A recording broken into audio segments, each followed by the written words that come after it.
sa baybaying dagat po ng Bunuan, Binloc, Dagupan City. Para sa detalye ng balitang yan, kasama natin Idol Joanna De Vera. 104.7 IFM Report.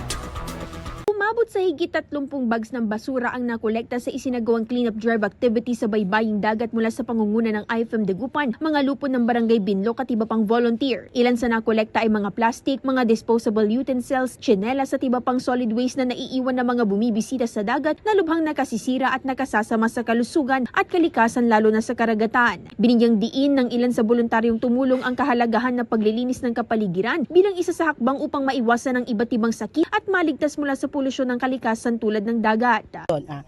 Ginagawa po namin ito para matulungan ang barangay, number 1, tapos yung maalis po yung mga dumi. Hinihikayat rin ng mga residente na manguna at maging responsable sa kanilang kapaligiran at iwasang basta-basta na lamang magtatapon ng basura kung saan-saan. Kasama mula rito sa IFM Dagupan, ito si Idol Joanna De Vera. Tatak IFM. IFM News. IFM News.